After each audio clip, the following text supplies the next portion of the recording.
In a previous episode, we noted how, by default, the browser will make anchor tags blue if you have never visited them before. So let's learn how we can override it using the most basic way, the way it was done a long time ago. And that's by using an attribute called style.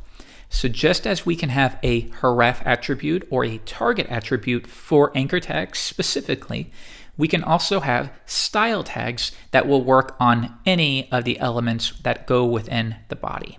So let's try it now.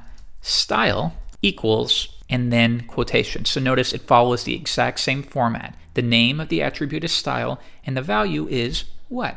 And this is where we get to use CSS. And CSS takes a specific shape of property name and property value. So in this case, if we want the color to be yellow, why don't we do color followed by a colon, then the value, yellow. Now what we have here is considered a statement. Get the color, make it yellow. Name, colon, value. And then we specify that we are finished by ending it with a semicolon. So let's save that. And now if I come back and reload the page, this text is now yellow. And that's a terrible color. Please don't ever do that. But let's say we want to make it black. Refresh, now it's black. Let's say you come from a print background and you're used to using maybe RGB values. Okay, I can do that as well, RGB, and this means red, green, blue. So let's say 100 red, 200 green, 50 blue. Reload the page, and now we get this nice green color. We also have the option of using what's known as hex values. So that would be a 6-digit sequence that references a specific color. So for example, if I wanted a grayish color, I could do E3, E3, E3. And notice that I prepinned a pound sign to specify that this is a hex value. Now if I load the page, sure enough, we are referencing it like so. So there are many ways that you can specify a color, and it's as simple as using the color name, or if you need more control, to RGB. There's also something called RGBA, which you're not quite ready for yet. And then you can use a hex value. And then there's HSL. There's lots of different ways. I encourage you to research them on your own. But for now, stick with simple declared colors. Notice how this anchor tag has an underline. What if you do not want the underline? Well, that is referenced by a property name called text decoration. Text decoration from the browser is set to, and if we look here, here's all the options that are available. It's set to underline by default. If I reload the page, nothing will happen because that's already the default. If you want to verify this, once again, right-click or control-click, inspect element, and now if we come to the right area right around here, you can see default stylings that are in place. So what we see right here is element.style. It is picking these values up from what we've specified right in here. But we can also review anything that's set by default. So notice user agent style sheet. This is the default style sheet. Text decoration of underline using this selector, and you'll learn about selector shortly. Just note that because it's crossed out, that means it was overridden by something else. And this is the cascading nature of CSS. You can override previous values so that you can be more specific. In this case, we've overwritten it with our own, so that takes precedence. So now we know we can override the values. So let's change it. And now we're going to say text decoration should be none. I don't want any kind of decoration.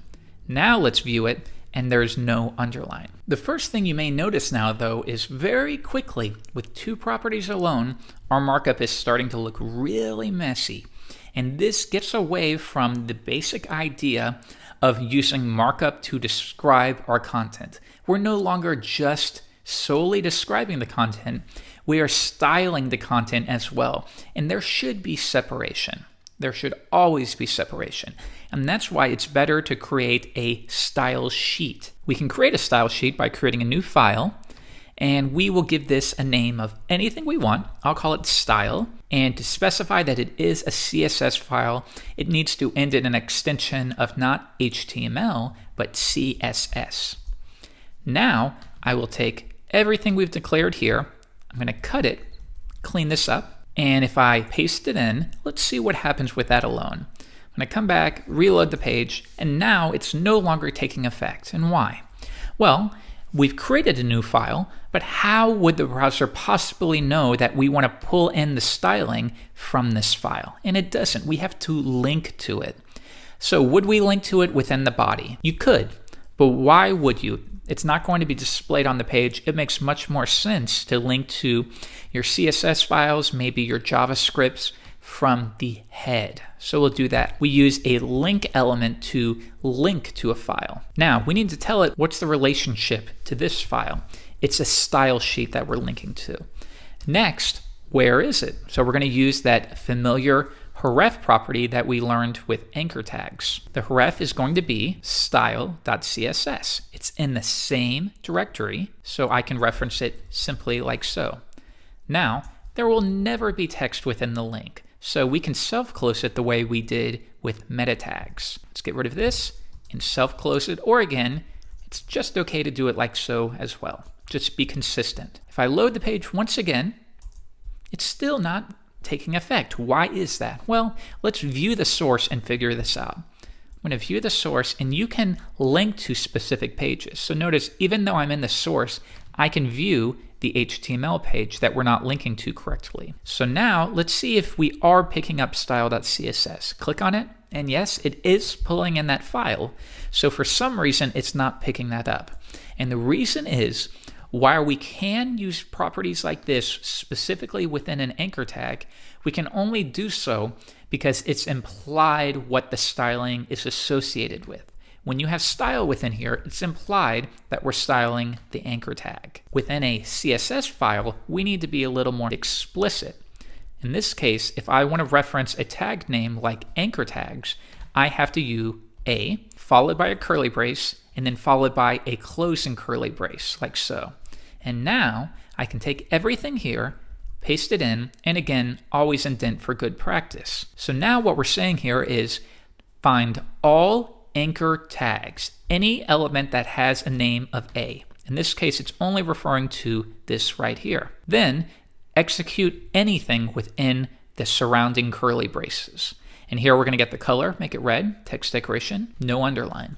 Let's try it now, and ta-da, now it is taking effect because we have explicitly stated what the styling is associated with. Now, why don't we add a heading tag? Keep it like so, reload the page, and now let's say I want to change the font of the heading 1 tag. Okay, well, we can do that, not by doing the style attribute, even though you can get away from that. It's a very bad practice. I don't want you to do that. Always, when you style something, reference the associated style sheet. And now I'm going to say, find all heading 1 elements and execute anything within the curly braces. In this case, if I want to change the font, I can type font. And if you use a good editor, lots of times they will give you code hints. So if I say font family, you can see here's all of the choices. And you'll learn a little bit more about what fonts to choose in a future lesson. Just know you can't always use any font that's available on your computer because it likely won't be available on the computer of whoever is browsing your website. So there are HTML safe fonts that will be available on the huge majority of all computers. In this case, I'm going to specify Helvetica and a fallback, and that means if the user does not have Helvetica, fall back to Arial. And then there is a base value called sans serif, and that will refer to, without getting into it too much, a very specific kind of font. However, a good tip to know is sans serif will automatically use one of these fonts if it's available as the default. So what you can do, if you want, is set this to sans serif and make sure you end it with a semicolon, and it will automatically use the most appropriate sans serif font. I'm going to save it. And now if I reload the page, you can see in this case, it seems to be using Helvetica. So congratulations, you've gotten your first dose of using CSS. You can do some amazing things with CSS. It's much more powerful than many might think. In the next episode tomorrow, I want to teach you a better way to organize your folder structures because already things are getting a little bit confusing. So we'll do that in the next episode.